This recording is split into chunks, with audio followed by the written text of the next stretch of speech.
Advanced financial statement analysis forms the backbone of risk evaluation in surety bond underwriting, demanding a meticulous examination of financial metrics that reflect a principal's ability to meet contractual obligations. At the heart of this analysis lies the need to interpret cash flow and working capital trends, which are critical indicators of liquidity, solvency, and operational efficiency. A detailed understanding of these metrics begins with dissecting the structure of financial statements, including balance sheets, income statements, and cash flow statements, and progresses to exploring how these documents interrelate to reveal hidden financial risks. Unlike static indicators such as total assets or gross revenue, which offer only a snapshot of financial position, cash flow trends provide a dynamic perspective, showing how funds move through an organization over time and whether those flows are sufficient to support ongoing obligations, including those tied to surety bonds. The examination of cash flow statements involves differentiating between operating, investing, and financing activities, each of which provides unique insights into a principal's financial health. Operating cash flow is particularly significant, as it measures the net cash generated from core business operations, excluding the influence of external financing or capital expenditures. For surety underwriters, strong operating cash flow signals the principal's ability to generate sufficient funds to meet obligations without relying on external debt or asset liquidation. This metric becomes especially critical in industries with cyclical or project-based revenue patterns, such as construction, where cash flow timing can mean the difference between fulfilling a bonded obligation and defaulting. For example, delayed receivables in construction projects often result in cash flow mismatches, creating liquidity crises that can cascade into broader financial instability. Surety professionals must therefore assess not only the absolute levels of operating cash flow, but also its volatility and consistency over time. In parallel, the analysis of working capital trends offers a granular view of short-term liquidity and operational efficiency. Working capital, defined as current assets minus current liabilities, provides insight into a company's ability to cover short-term obligations using readily available resources. However, a static snapshot of working capital is insufficient for rigorous underwriting. Instead, underwriters should evaluate trends in working capital over multiple reporting periods, identifying seasonal fluctuations, sudden declines, or improvements that may indicate underlying financial strategies or stressors. Ratios such as the current ratio and quick ratio, while helpful, can sometimes mask underlying inefficiencies. For example, a principal may exhibit a strong current ratio but rely excessively on short-term debt to finance operations, a practice that introduces heightened risk if access to credit tightens. By analyzing the composition of current assets and liabilities, underwriters can uncover vulnerabilities such as over-reliance on inventory or excessive accounts payable. Beyond these foundational metrics, advanced financial analysis for surety underwriting incorporates a detailed evaluation of profitability and leverage indicators, which interact with cash flow and working capital to shape the principal's overall financial resilience. Metrics such as EBITDA, earnings before interest, taxes, depreciation, and amortization, and net profit margin provide context for operational efficiency and the ability to generate returns from revenue. These indicators must be viewed alongside leverage ratios, such as debt to equity and interest coverage ratios, to assess the principal's reliance on borrowed funds and their capacity to service debt obligations. High leverage, while not inherently risky, can exacerbate financial strain in downturns or when unexpected project costs arise, making the principal more vulnerable to defaulting on bonded obligations.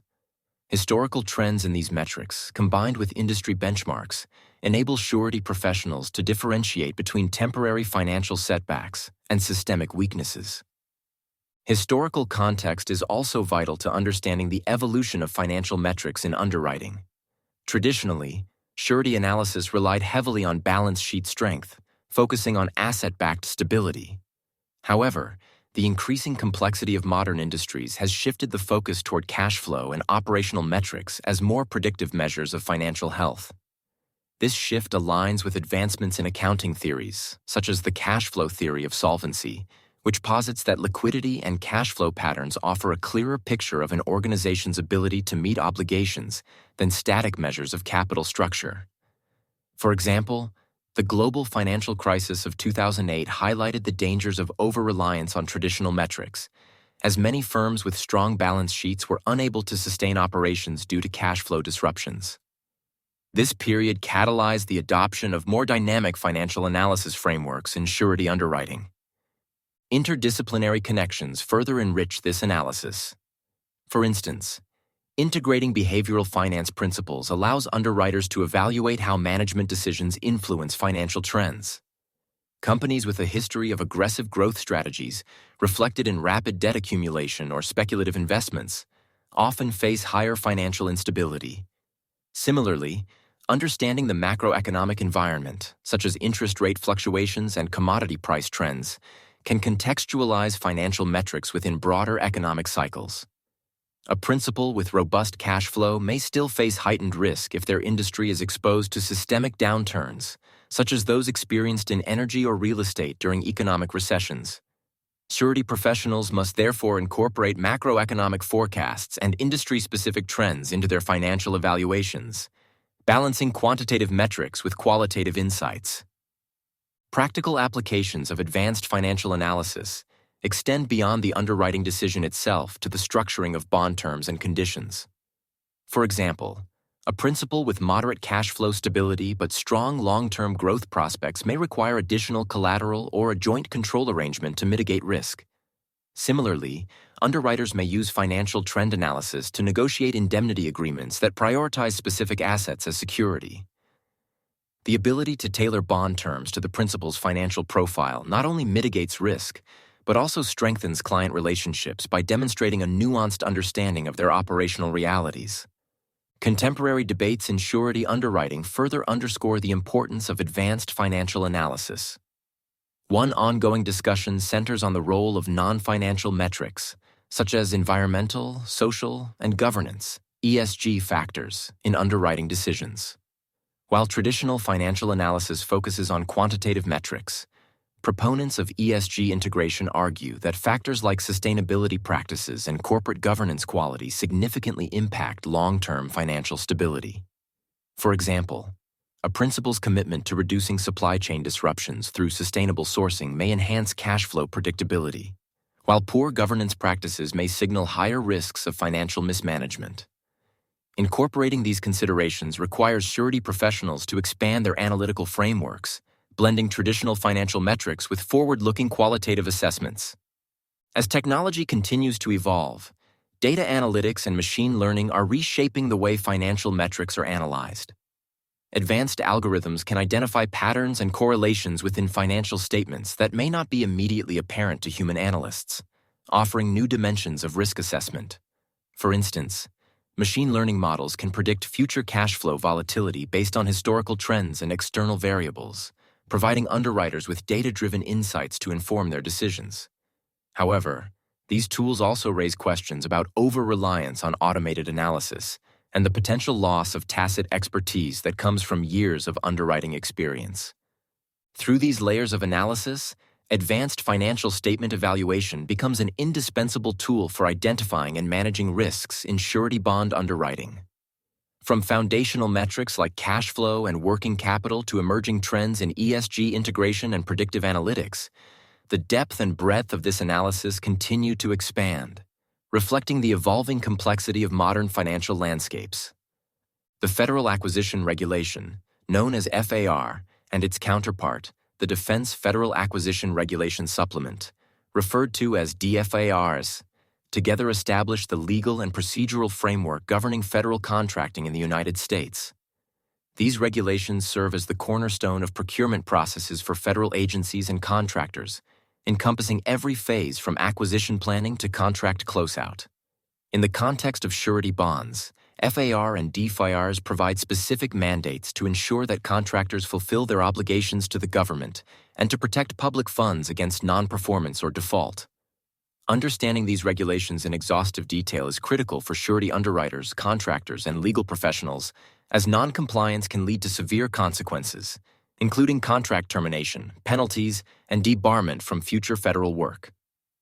FAR, first introduced in 1984 under the Office of Federal Procurement Policy Act, is a comprehensive set of rules that standardizes procurement practices across civilian federal agencies. It is organized into 53 parts, each detailing specific aspects of acquisition, from general policy in Part 1 to contract administration in later sections. Surety bonds are addressed primarily under FAR Part 28, which governs bonding and insurance requirements. Part 28 specifies when bonds are required, their minimum amounts, and the conditions under which they are accepted or waived. For instance, FAR mandates performance and payment bonds for most federal construction contracts exceeding $150,000, ensuring that the contractor's obligations to complete the project and pay suppliers are financially secured. This provision reflects a broader policy objective: to safeguard taxpayer investments by mitigating the risk of contractor insolvency or negligence. DFARS, a supplement to FAR, applies specifically to contracts issued by the Department of Defense and includes additional clauses tailored to the unique needs of military procurement. It builds on FAR's foundation by incorporating defense-specific requirements, such as security clearances, cybersecurity protocols, and adherence to international defense trade regulations. For surety professionals, DFARS introduces additional layers of complexity, particularly when bonds are issued for contracts involving classified projects or foreign subcontractors. For example, DFARS 252.2104/7000, Disclosure of Information, imposes stringent restrictions on the dissemination of information related to certain contracts, which can directly impact the underwriting process by limiting access to critical financial or project-specific data. Compliance with FAR and DFARS is not a passive process. It demands active engagement and thorough documentation from contractors and sureties alike. Underwriters must evaluate whether a contractor's financial and operational capacity aligns with the regulatory demands of federal contracting. For example, FAR 52.228-15, Performance and Payment Bonds. Construction outlines specific conditions under which bonds must be submitted, including timelines and forms prescribed by the contracting officer. Failure to adhere to these requirements can result in bid rejection or the invocation of default clauses, both of which carry significant reputational and financial risks for the surety. Furthermore, DFARS introduces clauses that modify these obligations for defense-specific projects, such as DFARS 252.228/7001, Ground and Flight Risk, which adds additional requirements for aviation-related contracts. The historical evolution of FAR and DFARS underscores their role as living documents designed to adapt to changing economic, technological, and geopolitical conditions. Initially rooted in the Armed Services Procurement Act of 1947 and the Federal Property and Administrative Services Act of 1949, these regulations have undergone numerous amendments to address emerging risks and inefficiencies. For instance, recent updates to FAR and DFARS have focused on cybersecurity compliance, reflecting the growing threat of cyber attacks against federal contractors. FAR 52.2104-21, Basic Safeguarding of Covered Contractor Information Systems, and DFARS 252.2104-7012, Safeguarding Covered Defense Information and Cyber Incident Reporting, require contractors to implement specified cybersecurity measures. For surety underwriters, these clauses introduce additional due diligence requirements to ensure that contractors are equipped to meet these standards, as failure to do so can result in penalties and contract termination. A practical application of navigating FAR and DFARS involves the detailed review of contract clauses to identify surety-specific provisions and evaluate their implications. Consider FAR 52.2325, Payments under Fixed-Price Construction Contracts, which outlines progress payment mechanisms and the role of bonds in ensuring compliance. This clause requires contractors to submit evidence of satisfactory performance, including certifications from the surety before receiving incremental payments. For surety professionals, this creates an operational burden to monitor project milestones and verify compliance in real time, highlighting the interconnected nature of financial oversight and regulatory adherence. Similarly, DFARS clauses governing foreign military sales introduce additional considerations for underwriters, such as currency risk and compliance with export control regulations under the International Traffic in Arms Regulations, ITAR. Interdisciplinary connections further enhance the understanding of FAR and DFAR's compliance in surety underwriting.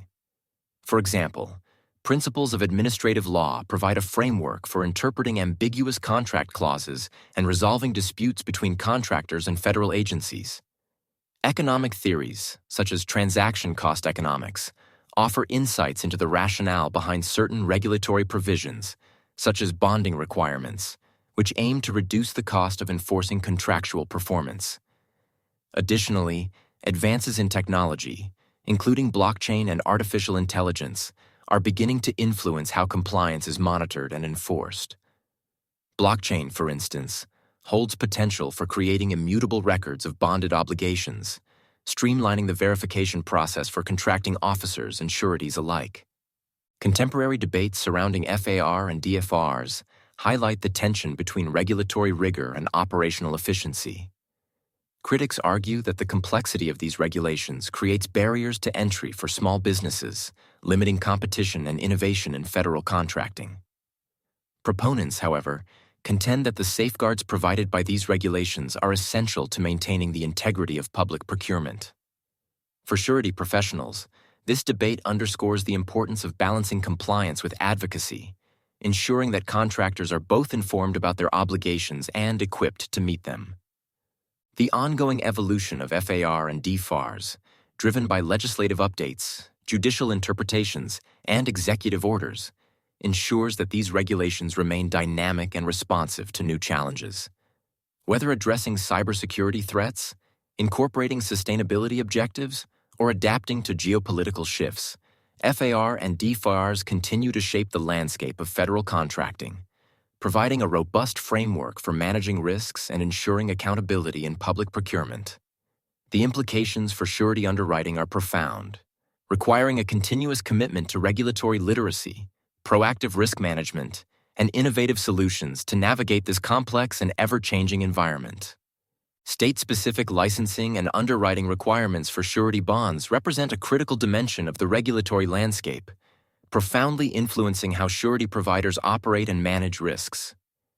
Each state in the United States functions as a distinct regulatory entity, governed by its own insurance department or equivalent authority, which imposes unique requirements for licensing, premium rates, solvency standards, and claims processes.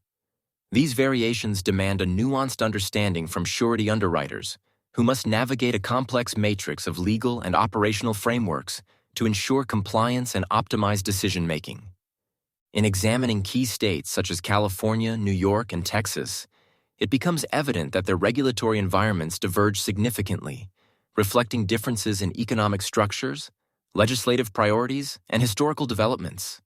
California, as the most populous state and a hub for diverse industries, imposes some of the most stringent licensing and underwriting requirements. The California Department of Insurance requires surety providers to obtain specific licenses for various bond types, including contractor bonds, court bonds, and license and permit bonds, each with distinct filing, collateral, and underwriting protocols. Additionally, California's insurance code mandates strict adherence to premium rate filings, ensuring that rates are not excessive, inadequate, or unfairly discriminatory. Underwriters operating in California must also account for the state's heightened focus on consumer protection, which translates into rigorous oversight of claims handling practices and financial solvency metrics. In contrast, New York presents a regulatory environment that reflects its role as a global financial center. The New York Department of Financial Services oversees surety licensing and underwriting, emphasizing financial stability and corporate governance. Surety providers must comply with stringent solvency requirements, including maintaining specified levels of capital and surplus, often exceeding those mandated in other states. Moreover, New York's insurance regulations impose detailed reporting obligations, requiring underwriters to disclose financial data, reinsurance agreements, and claims reserves. The state's emphasis on transparency and accountability stems from its historical experiences with financial crises, which have shaped its regulatory philosophy to prioritize risk mitigation and market stability. Texas, with its expansive economy and emphasis on pro-business policies, offers a regulatory framework that differs from both California and New York. The Texas Department of Insurance requires surety providers to be licensed for specific lines of business, yet its approach to rate regulation is comparatively more flexible. Texas allows insurers to use file and use rate filings, enabling premium adjustments with minimal regulatory delay, which supports market responsiveness and competition. However, this flexibility is balanced by robust solvency standards and rigorous oversight of claims processes, ensuring that surety providers maintain sufficient financial reserves to meet their obligations. Texas also places unique emphasis on public infrastructure projects, necessitating specialized underwriting for performance and payment bonds tied to large-scale state-funded construction projects. The interplay between these state-specific regulations highlights several challenges for surety underwriters. For instance, the divergence in premium rate filing requirements across states creates operational complexities, as underwriters must tailor pricing strategies to comply with varying standards.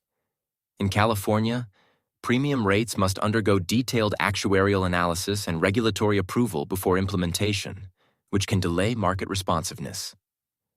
In Texas, by contrast, the flexibility of file and use filings allows for quicker adaptation to market conditions, but increases the risk of regulatory audits and compliance reviews. Underwriters must therefore balance the need for competitive pricing with adherence to state-specific filing protocols, requiring sophisticated actuarial models and compliance monitoring systems. Similarly, solvency standards present another layer of complexity, as states impose differing requirements for capital adequacy and risk management. In New York, the emphasis on high capital reserves and detailed financial disclosures constrain smaller surety providers, limiting market entry and competition.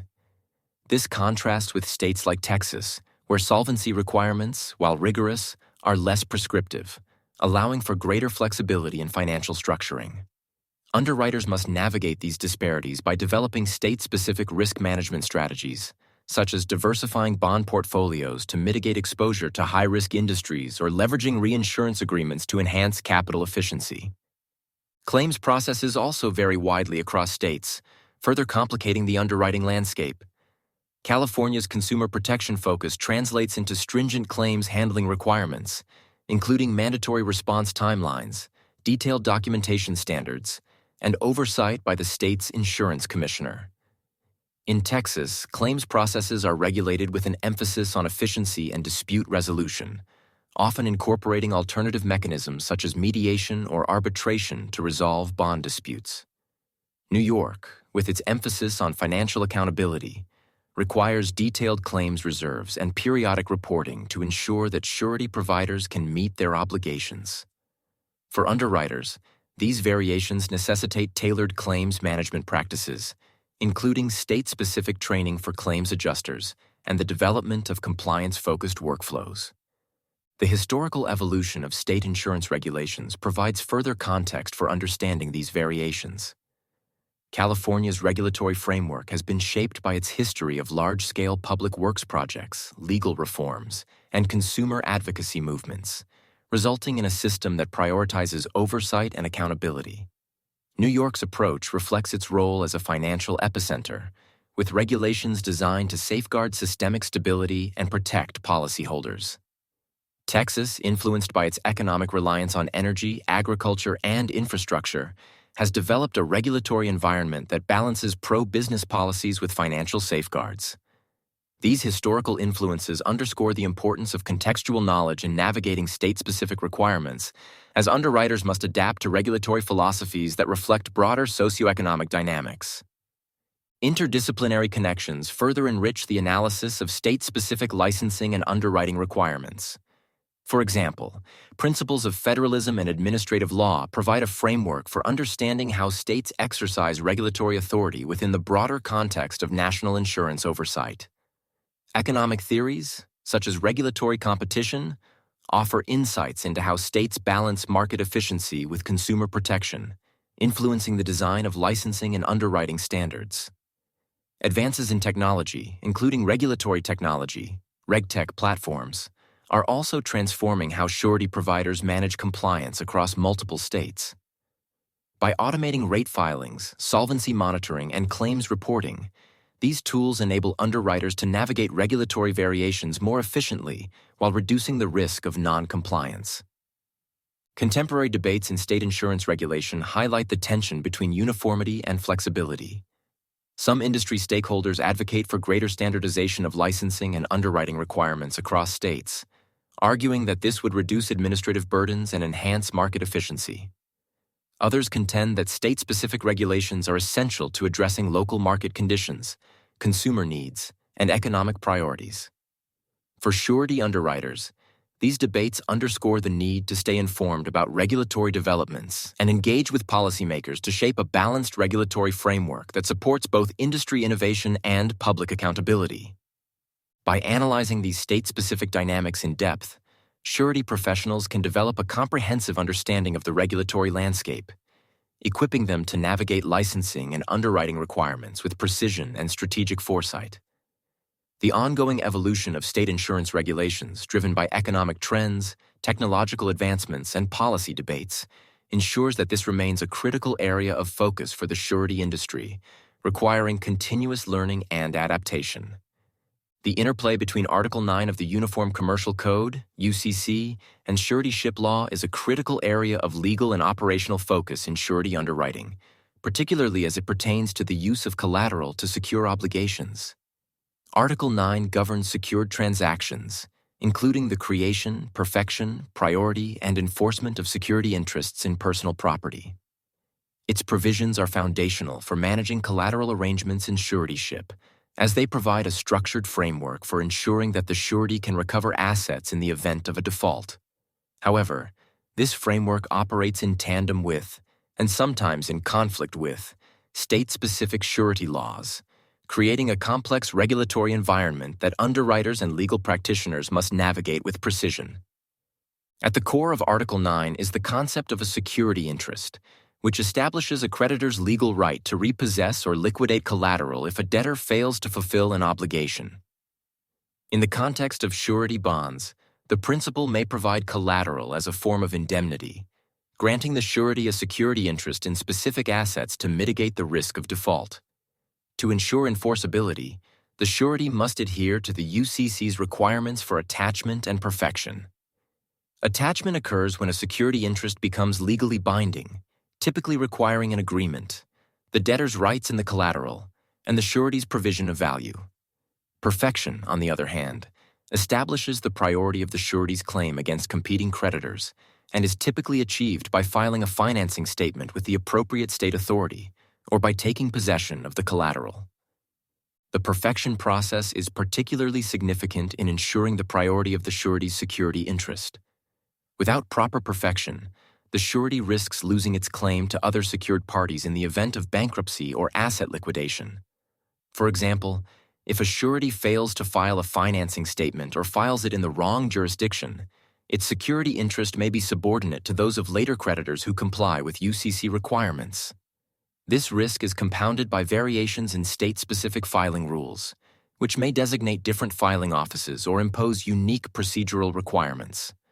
Sureties must therefore maintain meticulous records and conduct due diligence to ensure compliance with both UCC and state-specific regulations, particularly when underwriting bonds across multiple jurisdictions.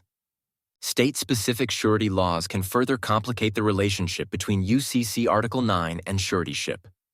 While the UCC provides a uniform framework for secured transactions, surety laws often include additional provisions that modify or supersede UCC principles in certain contexts. For instance, many states impose statutory requirements for public construction bonds, which may include restrictions on the types of collateral that can be accepted or specific conditions for its use. These requirements can create conflicts with the UCC, particularly if state laws prioritize public policy objectives over creditor rights. For example, a state law may require that collateral securing a public project bond be held in trust for the benefit of subcontractors and suppliers, potentially limiting the surety's ability to enforce its security interest under Article 9. The alignment and conflict between UCC Article 9 and state-specific surety laws are further highlighted in the context of enforcement. Under the UCC, a secured party has the right to repossess and dispose of collateral in the event of default, provided it acts in a commercially reasonable manner. However, state surety laws may impose additional procedural requirements or limitations on asset recovery, particularly in cases involving public projects or consumer protection concerns. These differences necessitate a careful analysis of the applicable legal frameworks to ensure that enforcement actions are both effective and compliant. A notable case study illustrating the risks of improper collateral filing under UCC Article 9 involves a contractor who provided equipment as collateral to secure a performance bond for a public construction project. The surety failed to file the financing statement in the correct jurisdiction, resulting in the loss of its priority claim to a bank that subsequently perfected its security interest in the same equipment. When the contractor defaulted, the bank repossessed and liquidated the equipment, leaving the surety unable to recover its losses. This case underscores the critical importance of understanding and adhering to UCC filing requirements, as well as the need for coordination between sureties and their legal counsel to ensure compliance with both UCC and state-specific laws. The historical development of UCC Article 9 provides further context for its application in suretyship. Originally designed to standardize and simplify secured transaction laws across states, Article 9 has undergone significant revisions to address emerging complexities in commercial finance. The 2001 revision, for example, introduced provisions for electronic filings and clarified rules for cross-jurisdictional transactions, reflecting the increasing mobility of assets and the growing complexity of modern commerce. These updates have enhanced the flexibility and utility of Article 9 for surety underwriters, while also introducing new challenges related to technology and cross-border compliance. Interdisciplinary connections enrich the analysis of Article 9's implications for suretyship. Economic theories, such as the law and economics approach, provide insights into the efficiency and fairness of secured transaction rules, highlighting their role in reducing transaction costs and promoting credit availability. From a financial perspective, the valuation of collateral and the calculation of loan-to-value ratios are critical components of underwriting, requiring collaboration between legal, financial, and actuarial professionals. Advances in technology, such as blockchain and smart contracts, are also beginning to influence the administration of security interests, offering the potential for real-time tracking and automated enforcement of collateral agreements. Contemporary debates in the field focus on the balance between creditor rights and debtor protections, as well as the role of technology in transforming secured transactions. Some legal scholars argue that the increasing complexity of UCC Article 9, combined with its interaction with state-specific laws, creates barriers to access and efficiency, particularly for smaller surety providers. Others contend that the UCC's flexibility and adaptability make it a valuable tool for managing modern financial risks. The integration of technology, such as electronic filing systems and artificial intelligence, raises additional questions about the potential for automation to enhance compliance while also introducing new risks of error or abuse. Through this intricate interplay between UCC Article 9 and suretyship law, the role of collateral and surety underwriting is revealed as both a legal and operational challenge, requiring a deep understanding of regulatory frameworks, practical strategies, and interdisciplinary perspectives. As the regulatory environment continues to evolve, driven by technological innovation, economic trends, and legal reform, the relationship between Article 9 and state-specific laws remains a dynamic and critical area of focus for the surety industry. The intersection of suretyship and bankruptcy law introduces a complex web of legal obligations, priorities, and recovery strategies that sureties must navigate when a principal or obligee declares bankruptcy. Sureties occupy a unique position within the creditor hierarchy, acting as both financial guarantors and potential claimants. Their responsibilities and rights are shaped by the interplay between federal bankruptcy codes, indemnity agreements, and the specific circumstances of the bonded obligation. Understanding these dynamics requires a detailed exploration of the legal frameworks governing bankruptcy, the contractual mechanisms underpinning suretyship, and the strategies employed to minimize financial exposure during insolvency proceedings. When a principal, the entity for whom the surety has issued a bond, files for bankruptcy, the surety's obligations are triggered in accordance with the terms of the bond.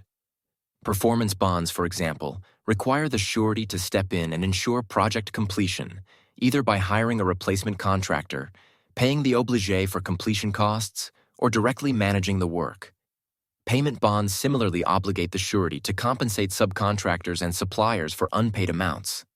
These obligations persist despite the principal's bankruptcy filing, underscoring the surety's role as a secondary obligor whose liability becomes primary upon the principal's default. This principle is rooted in the contractual nature of suretyship, which establishes the surety's responsibility to the obligé independent of the principal's financial status. Federal bankruptcy codes, particularly Chapter 11, Reorganization, and Chapter 7, Liquidation, play a critical role in shaping the surety's recovery prospects. Chapter 11 allows the principal to restructure its debts and continue operations under court supervision, creating both challenges and opportunities for the surety. During Chapter 11 proceedings, the automatic stay provision under Section 362 of the Bankruptcy Code temporarily halts most creditor actions, including claims against the principal. While this stay does not directly affect the surety's obligations to the obligé, it limits the surety's ability to pursue indemnity claims or recover collateral from the principal. This creates a temporary imbalance where the surety is fulfilling bond obligations without immediate recourse to the principal's assets. To mitigate this risk, sureties often rely on indemnity agreements executed prior to issuing the bond. These agreements typically include provisions granting the surety broad rights to recover losses, including claims against the principal's assets, collateral assignments, and subrogation rights. However, bankruptcy proceedings complicate the enforcement of these rights. For instance, Section 547 of the Bankruptcy Code permits the avoidance of preferential transfers made by the principal to the surety within 90 days of the bankruptcy filing, potentially invalidating payments or collateral transfers intended to secure the surety's position. Similarly, Section 548 allows for the avoidance of fraudulent transfers, further limiting the surety's ability to recover pre-bankruptcy assets. These provisions reflect the Bankruptcy Code's overarching goal of equitable distribution among creditors, often at the expense of secured parties like sureties. Chapter 11. Proceedings introduce additional complexities through the Plan of Reorganization, which outlines how the debtor intends to address its obligations. Sureties must actively participate in the development and approval of this plan, leveraging their status as creditors to influence terms that preserve their recovery rights. For example, the surety may negotiate provisions requiring the principal to maintain collateral or prioritize payments on bonded obligations. The surety's ability to assert these rights depends on its classification within the creditor hierarchy, which typically ranks secured claims above unsecured debts. However, disputes over the classification and valuation of claims can arise, particularly when collateral is insufficient to cover the surety's exposure. A real-world example of surety recovery strategies during Chapter 11 proceedings can be observed in cases involving large-scale construction defaults. Consider a scenario where a contractor files for Chapter 11 bankruptcy midway through a bonded project. The surety, having issued both performance and payment bonds, faces immediate obligations to ensure project completion and pay subcontractors. To recover these outlays, the surety invokes its indemnity agreement, which grants it a security interest in the contractor's receivables and equipment. However, the contractor's bankruptcy filing triggers the automatic stay, delaying the surety's access to these assets. In response, the surety files a motion for relief from the stay, arguing that its collateral rights under the indemnity agreement qualify as secured claims. The bankruptcy court evaluates the motion based on the adequacy of the surety's collateral and the potential impact on the debtor's reorganization efforts. If granted, the relief allows the surety to recover receivables directly, offsetting its losses and reducing its financial exposure. Obligé bankruptcy introduces a different set of challenges for sureties. When the obligé files for bankruptcy, the surety's obligations may shift depending on the nature of the bonded relationship. For instance, in public construction projects, the obligé is often a government entity exempt from bankruptcy proceedings, simplifying the surety's role. However, in private projects, obligé bankruptcy can disrupt payment flows and create uncertainties regarding project continuation. In such cases, the surety may assert its subrogation rights to step into the shoes of the obligé, enabling it to enforce contractual rights against the principal or other third parties. This strategy underscores the dual role of the surety as both a guarantor and a creditor, navigating complex legal frameworks to fulfill its obligations while protecting its interests. Interdisciplinary connections further illuminate the relationship between suretyship and bankruptcy. Principles of corporate finance, for example, highlight the importance of liquidity and asset valuation in determining recovery prospects. Legal theories, such as the law and economics approach, provide insights into the efficiency and fairness of bankruptcy rules, emphasizing the trade-offs between creditor protections and debtor rehabilitation. Advances in data analytics and artificial intelligence also hold potential for improving surety recovery strategies, enabling predictive modeling of bankruptcy risks and real-time monitoring of debtor financial health. Contemporary debates in this area focus on the balance between debtor protections and creditor rights, particularly in the context of commercial insolvencies. Critics argue that provisions like the automatic stay disproportionately disadvantage secured creditors, including sureties, by delaying recovery and increasing financial uncertainty. Proponents counter that these provisions are essential to promoting equitable treatment and enabling successful reorganizations, ultimately benefiting all stakeholders. For sureties, these debates underscore the importance of proactive risk management and legal advocacy, ensuring that their interests are represented in the evolving landscape of bankruptcy law. The intricate interplay between suretyship and bankruptcy law reveals a dynamic and multifaceted field, requiring a deep understanding of legal principles, contractual mechanisms, and practical strategies. As economic conditions, legal frameworks, and industry practices continue to evolve, sureties must remain vigilant and adaptive, leveraging their expertise to navigate the complexities of insolvency with precision and foresight. Antitrust laws have a profound impact on the operations and practices of the surety bond market, shaping how underwriters approach pricing, competition, and client negotiations. These laws, designed to prevent anti-competitive behavior and promote a fair marketplace, are rooted in the Sherman Act of 1890, the Clayton Act of 1914, and the Federal Trade Commission Act of 1914. Their enforcement in the surety industry ensures that no single entity or group of entities can dominate the market through collusion, price fixing, or other practices that harm competition and consumer interests. Understanding these legal frameworks is critical for surety professionals, as violations can result in significant financial penalties, reputational damage, and operational restrictions. At the heart of antitrust regulation in the surety bond market is the prohibition of practices such as price fixing, bid rigging, and market allocation. Price fixing occurs when competitors agree to set or maintain prices at certain levels, undermining natural market forces and disadvantaging consumers. In the surety industry, this could manifest as multiple underwriters agreeing on minimum premium rates for specific bond types, effectively eliminating price competition. Similarly, bid rigging involves collusion among competitors to predetermine the outcome of a competitive bidding process, often by rotating winning bids or submitting intentionally high bids to favor a pre-selected participant. Market allocation, another prohibited practice, occurs when competitors divide markets geographically or by customer type to avoid direct competition.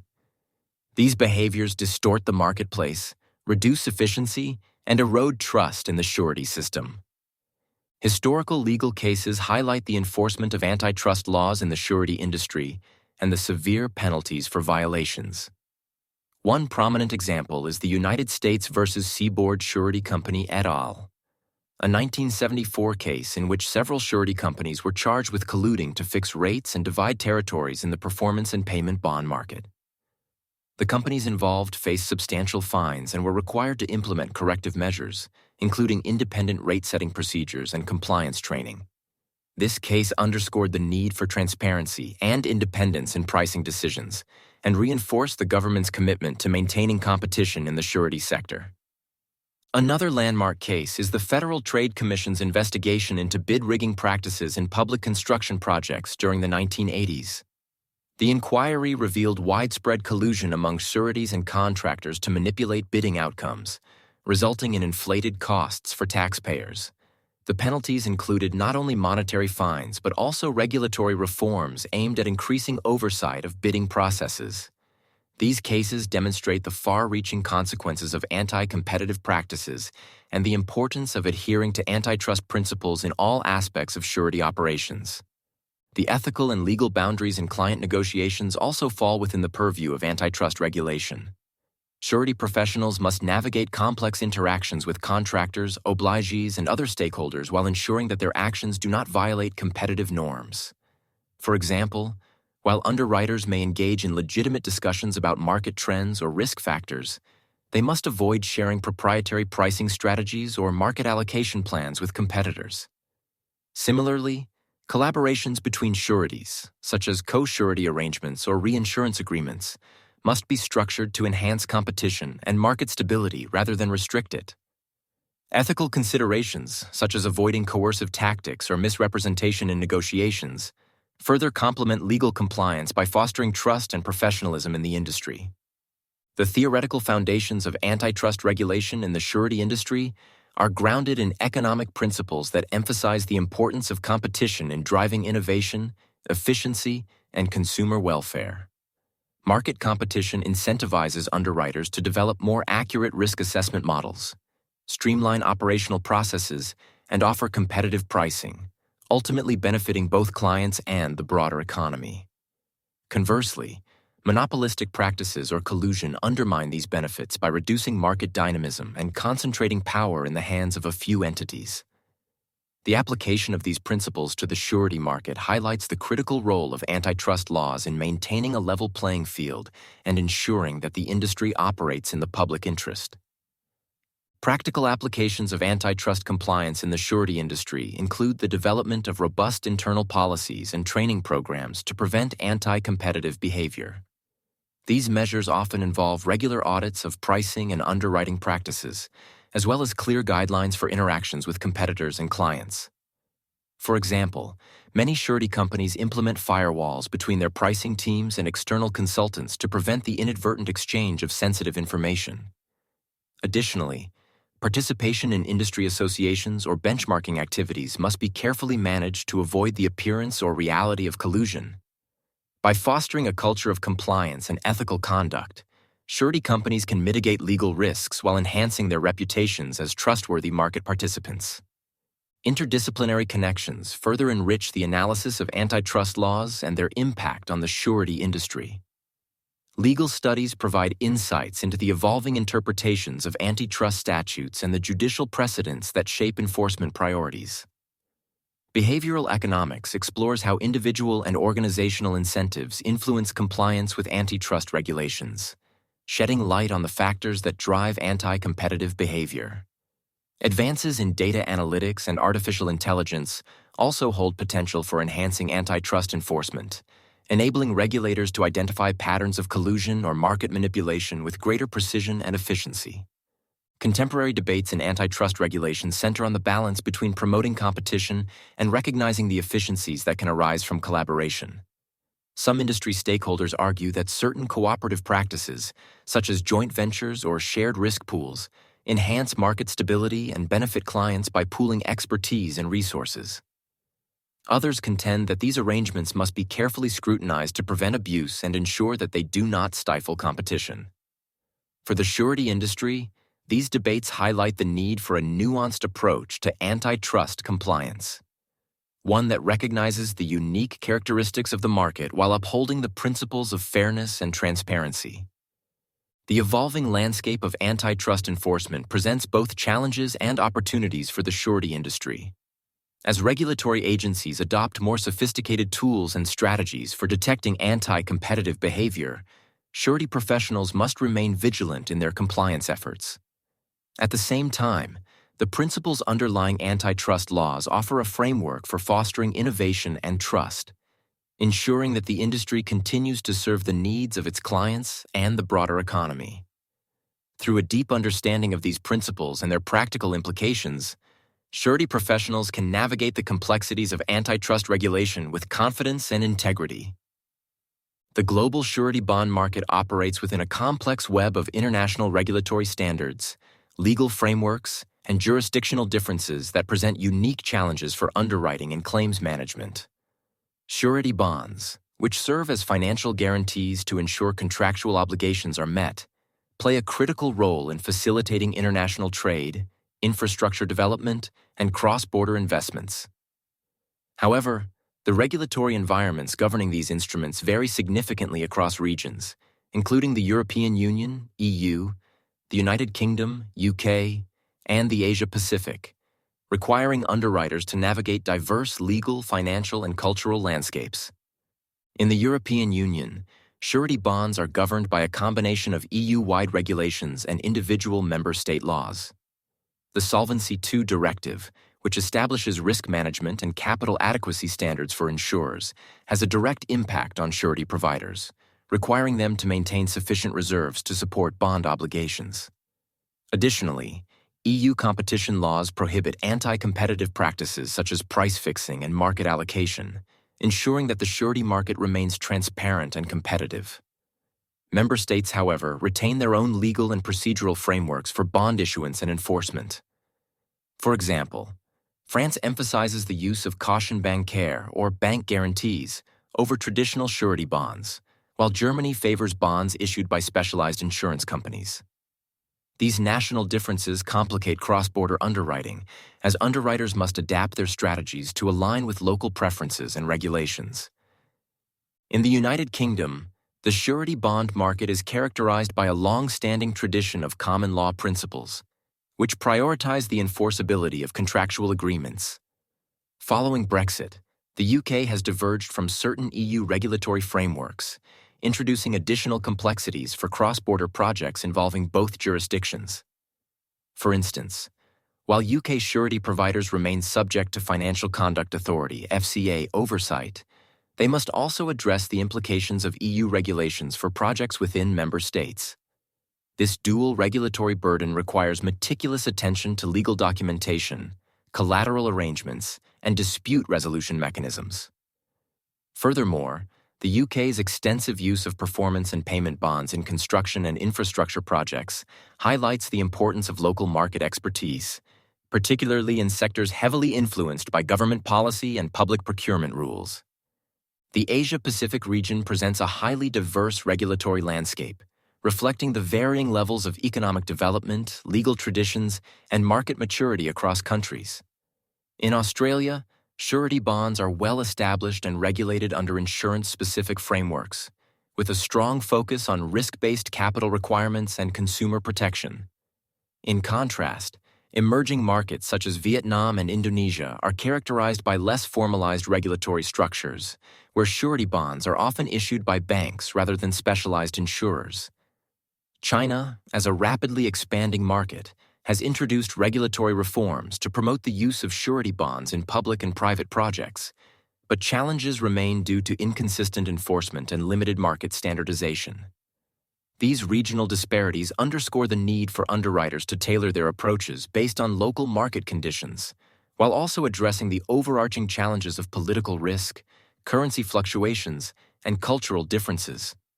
Underwriting bonds for multinational projects further complicates these dynamics, as such projects often span multiple jurisdictions with conflicting legal and regulatory requirements. For example, a large-scale infrastructure project involving contractors from Europe, Asia, and North America may require bonds that comply with the regulations of each participating country. This necessitates a detailed analysis of local laws governing bond issuance, enforceability, and claims processes, as well as the negotiation of standardized terms that accommodate all parties. Currency risk is another critical consideration, particularly in projects where payments and liabilities are denominated in different currencies. Underwriters must evaluate the potential impact of exchange rate fluctuations on the principal's financial stability and incorporate appropriate safeguards, such as collateral denominated in hard currencies or hedging arrangements. The management of cross-border claims introduces additional complexities, particularly when jurisdictional laws conflict or when parties dispute the applicable legal framework. A notable case study involves a multinational construction project in Southeast Asia, where the principal defaulted on its obligations due to financial insolvency. The obligé, based in Europe, filed a claim against the performance bond issued by an international surety provider. The dispute centered on the governing laws specified in the bond agreement, with the obligé arguing for the application of European contract law and the principal asserting that local laws in the project country should prevail. The resolution required arbitration under the International Chamber of Commerce, ICC, highlighting the importance of clear jurisdictional clauses and dispute resolution mechanisms in cross-border bonds. This case underscores the need for surety providers to anticipate potential conflicts and incorporate robust legal safeguards in bond agreements. Interdisciplinary perspectives provide valuable insights into the challenges of global surety bonds. For example, international trade theories emphasize the role of financial guarantees in reducing transaction costs and facilitating cross-border collaboration. Legal studies explore the harmonization of contract law across jurisdictions, identifying best practices for minimizing conflicts and ensuring enforceability. Advances in technology, such as blockchain and smart contracts, hold promise for streamlining the issuance and management of global surety bonds, enabling real-time tracking and automated enforcement of bond terms. However, these innovations also raise questions about data privacy, regulatory oversight, and the potential for technological disparities to exacerbate existing market inefficiencies. Contemporary debates in the global surety market focus on the balance between standardization and flexibility. Proponents of greater standardization argue that harmonized regulations and uniform contract terms would simplify cross-border underwriting and reduce legal uncertainties. Critics, however, caution that excessive standardization may overlook local market nuances and hinder innovation. For surety providers, these debates highlight the need to strike a balance between adhering to global best practices and maintaining adaptability to regional conditions. This requires ongoing engagement with regulators, industry associations, and international organizations to shape policies that support both market efficiency and risk management. The dynamic and multifaceted nature of global surety bonds demands a deep understanding of international regulatory standards, legal frameworks, and practical challenges. By leveraging this knowledge, surety professionals can navigate the complexities of cross-border projects with confidence, ensuring that their operations align with both global principles and local realities. As the global economy continues to evolve, the role of surety bonds in facilitating international collaboration will only grow in importance, requiring continuous adaptation and innovation to meet the demands of an increasingly interconnected world. Contract law is the foundation of surety underwriting, as every surety bond represents a binding legal agreement involving three parties: the surety, the principal, and the obligé. Each of these parties assumes specific obligations that are articulated within the bond, making a thorough understanding of contract formation principles essential for drafting, evaluating, and enforcing surety agreements.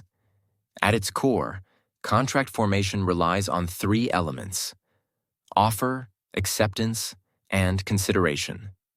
In the context of suretyship, the principal's promise to fulfill an obligation, such as completing a construction project or paying subcontractors, constitutes the offer, while the obligé's acceptance and the surety's guarantee provide the mutual consideration required to bind the agreement. The roles and obligations of the parties to a surety bond are distinct, yet interdependent, and their responsibilities must be clearly defined within the contract.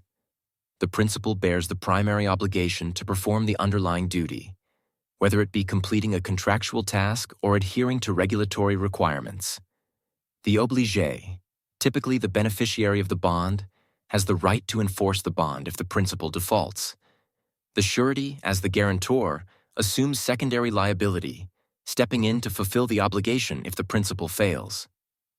This tripartite relationship introduces a layer of complexity not found in bilateral contracts, as the surety's liability is contingent on the principal's performance or lack thereof, while the obligé must act in good faith to preserve its rights under the bond.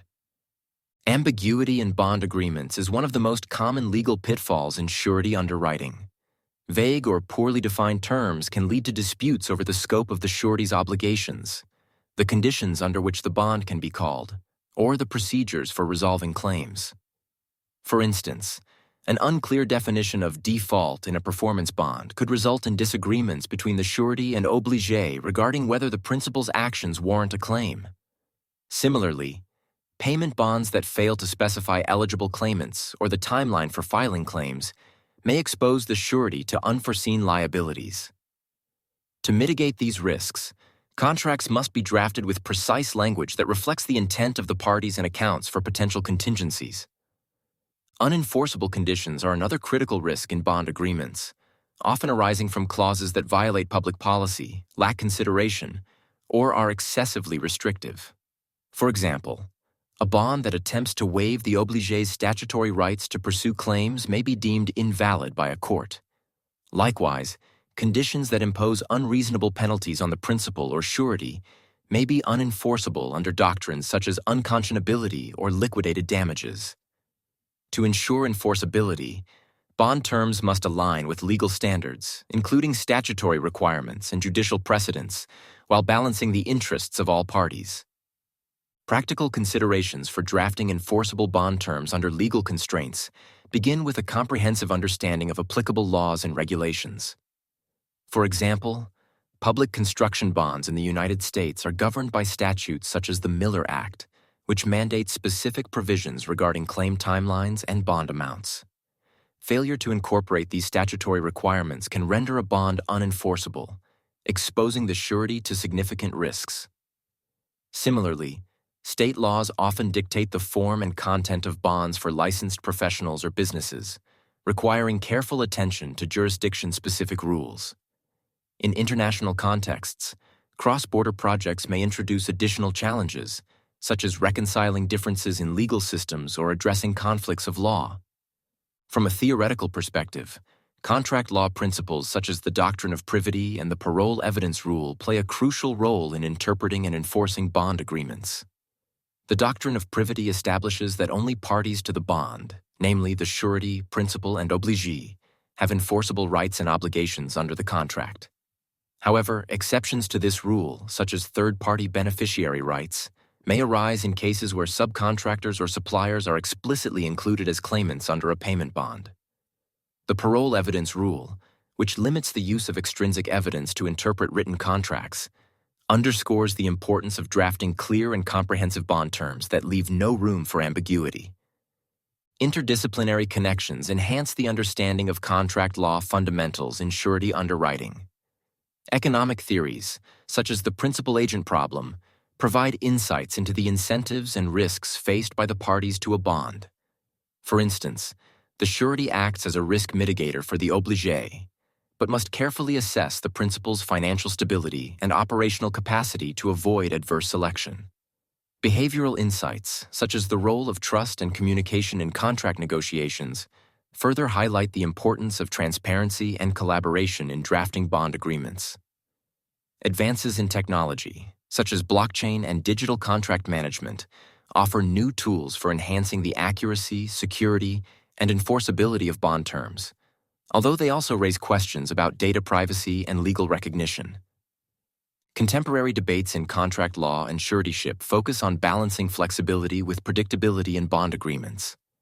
Some industry stakeholders advocate for standardized bond forms and templates to reduce ambiguity and streamline enforcement, while others emphasize the need for customized terms that address the unique risks of specific projects. The rise of alternative dispute resolution mechanisms, such as mediation and arbitration, also reflects a shift toward more collaborative approaches to resolving bond-related disputes. These trends underscore the evolving nature of contract law and its critical role in shaping the future of surety underwriting. Through a detailed exploration of contract law principles, legal pitfalls, and practical applications, surety professionals can develop the expertise needed to draft, evaluate, and enforce bond agreements with precision. This knowledge not only minimizes legal risks, but also strengthens the relationships between sureties, principals, and obligés, fostering trust and accountability in the underwriting process. As the legal and regulatory landscape continues to evolve, the ability to navigate these complexities will remain a cornerstone of success in the surety industry. Emerging regulatory trends in surety underwriting are reshaping the industry's approach to risk assessment, compliance, and operational practices. Key developments such as the integration of environmental, social, and governance (ESG) factors, the growing prominence of cyber liability requirements, and the advent of new cybersecurity laws reflect the evolving nature of risks and societal priorities. These trends demand that surety underwriters adapt their frameworks to address novel challenges while ensuring that their operations align with regulatory expectations and market demands. Understanding these dynamics requires a deep dive into the regulatory, legal, and practical implications of these changes. ESG compliance has become a focal point for regulators, investors, and stakeholders, driven by growing awareness of the financial and reputational risks associated with environmental and social factors. In the context of surety underwriting, ESG considerations influence both the evaluation of principals and the terms of bond agreements. For example, contractors engaged in infrastructure projects may face heightened scrutiny regarding their environmental impact, labor practices, and governance structures. Regulatory initiatives such as the European Union's Sustainable Finance Disclosure Regulation, SFDR, and the United States' proposed climate risk disclosure requirements emphasize the need for transparency and accountability in ESG practices. Sureties must integrate these factors into their underwriting processes, assessing whether principals adhere to sustainability standards and incorporating ESG-related risks into their pricing models. Failure to do so may result in reputational damage, regulatory penalties, or financial losses arising from non-compliance by principals. Cyber liability requirements represent another critical regulatory trend impacting surety underwriting. As cyber threats become more sophisticated and pervasive, regulators and market participants are increasingly focused on the cybersecurity practices of principals and obligés. Surety bonds, traditionally associated with physical construction and financial guarantees, are now being adapted to address the risks associated with data breaches, ransomware attacks, and other forms of cybercrime. For example, performance bonds for technology projects may include clauses requiring principals to implement robust cybersecurity measures, such as encryption, firewalls, and incident response protocols. Similarly, payment bonds may account for the financial risks posed by fraudulent transactions or compromised payment systems. The introduction of cyber-specific surety bonds, which provide guarantees against financial losses resulting from cyber incidents, underscores the growing intersection between traditional surety practices and emerging digital risks. Pending legislation and court rulings further illustrate the regulatory momentum in these areas. In the United States, the Federal Trade Commission's proposed updates to cybersecurity regulations for financial institutions emphasize the need for enhanced data protection measures, including multi-factor authentication and regular vulnerability assessments. These requirements have direct implications for surety underwriting, as they influence the compliance obligations of principals and the liabilities borne by sureties in the event of non-compliance. Similarly, the European Union's proposed revisions to the Network and Information Security Directive, NIS2, aim to strengthen cybersecurity standards across member states, potentially creating additional requirements for cross-border projects involving European principals.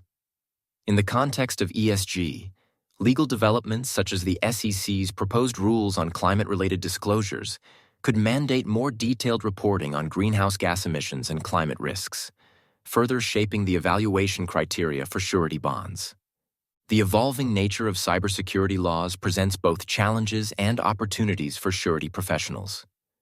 A real-world example can be seen in the impact of the General Data Protection Regulation, GDPR, on European businesses and their contractors. GDPR imposes stringent requirements for data protection and breach notification, with significant fines for non-compliance. For sureties underwriting bonds for technology providers or contractors handling sensitive data, these regulations introduce additional layers of risk. For instance, a principal's failure to comply with GDPR could result in fines that compromise their financial stability, triggering claims on performance bonds. To mitigate these risks, sureties must conduct detailed assessments of the principal's cybersecurity practices, incorporating factors such as data encryption standards, employee training programs, and incident response capabilities into their underwriting decisions. Additionally, sureties may include indemnity provisions or collateral requirements to protect against potential liabilities arising from regulatory non-compliance. From a theoretical perspective, These regulatory trends highlight the interplay between law, economics, and risk management in surety underwriting. Legal principles such as due diligence and fiduciary duty underscore the need for rigorous assessment processes, while economic theories such as risk pooling and adverse selection inform the development of underwriting strategies. For example, the integration of ESG factors and cybersecurity risks into pricing models requires a nuanced understanding of both quantitative and qualitative variables, balancing the need for accuracy with the limitations of available data. Advances in technology, such as artificial intelligence and machine learning, offer new tools for analyzing these variables, enabling sureties to identify patterns and correlations that may not be immediately apparent. Interdisciplinary connections further enrich the analysis of emerging regulatory trends. Environmental science provides insights into the long-term impacts of climate change on infrastructure projects, highlighting the importance of sustainability and risk assessment. Cybersecurity research explores the evolving threat landscape and the effectiveness of different mitigation strategies, informing the development of cyber-specific bond clauses and compliance protocols. Behavioral economics sheds light on the decision-making processes of principals and obligees, emphasizing the role of incentives and penalties in promoting regulatory compliance. These perspectives underscore the need for a holistic approach to surety underwriting, one that integrates legal, economic, and technical expertise to address emerging risks. Legal strategies for mitigating risk in surety underwriting are critical to ensuring that the surety can fulfill its obligations while minimizing financial exposure. These strategies rely on a combination of contractual tools, enforcement mechanisms, and risk management practices designed to protect the surety from losses resulting from principal default. Among the most effective legal instruments are indemnity agreements, joint control accounts, and subrogation rights, each of which provides a framework for transferring or limiting risk. By leveraging these tools, surety professionals can enhance their ability to recover losses and maintain financial stability, even in complex or high-risk scenarios.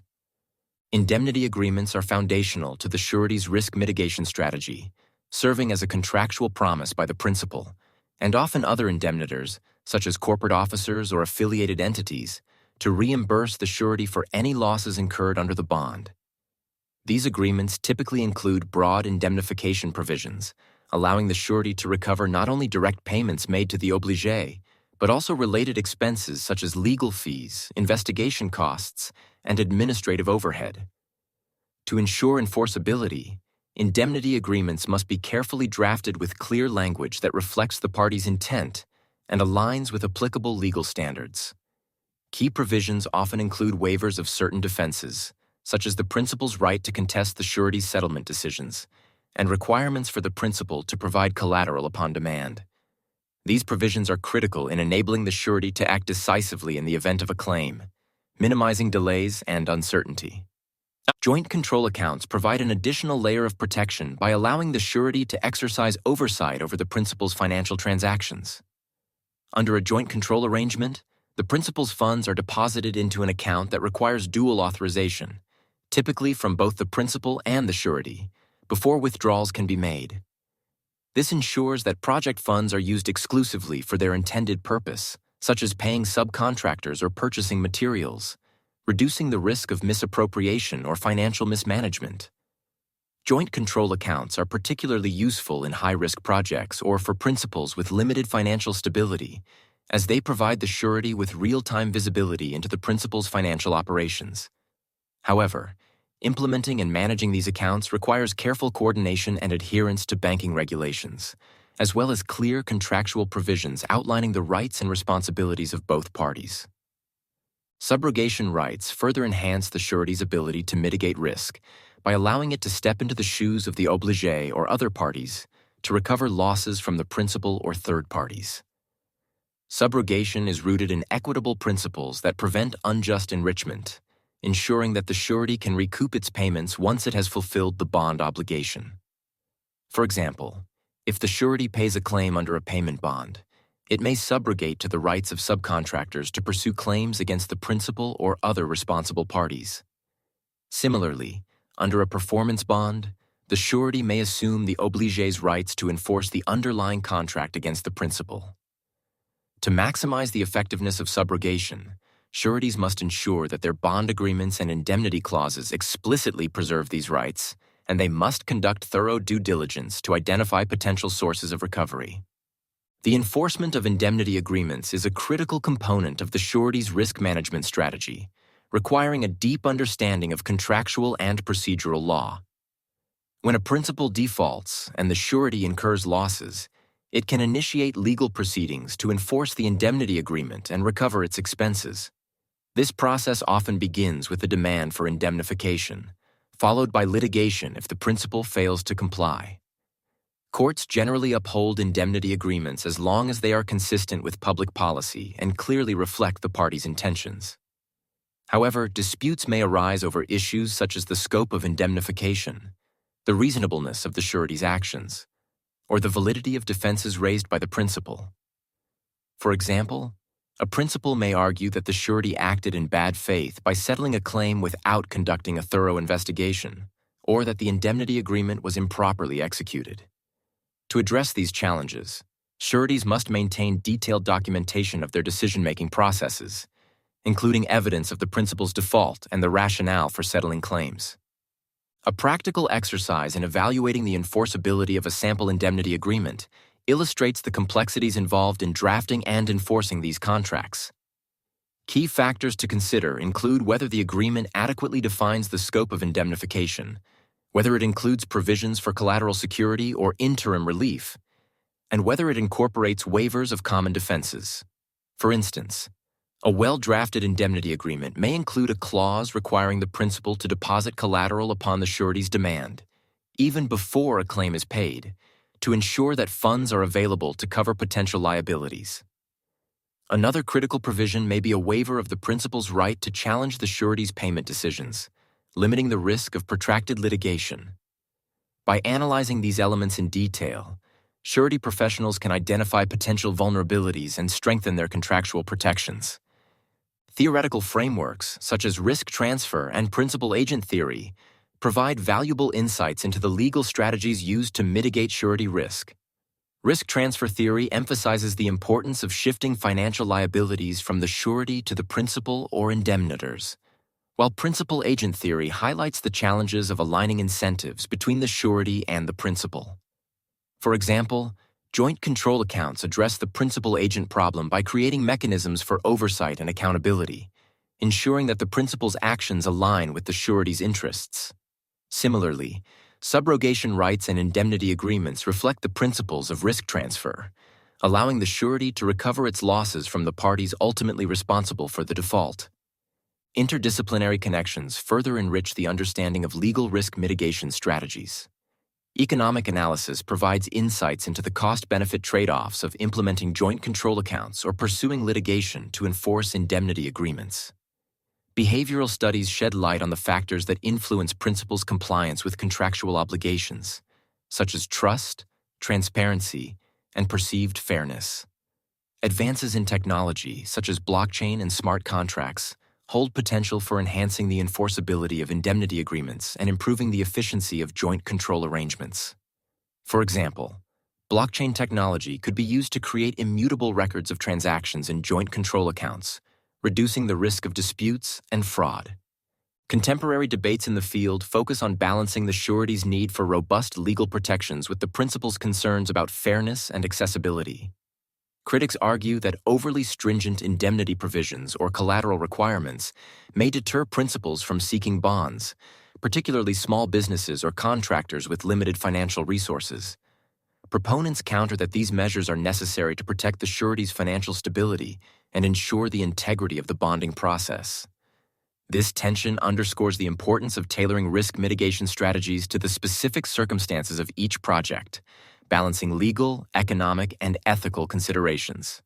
By exploring the legal tools and strategies available for mitigating surety risk, professionals in the field can develop a comprehensive understanding of the contractual and procedural mechanisms that underpin effective risk management. Through rigorous analysis and continuous adaptation, sureties can navigate the complexities of underwriting with confidence, ensuring that their operations remain resilient and responsive to evolving challenges.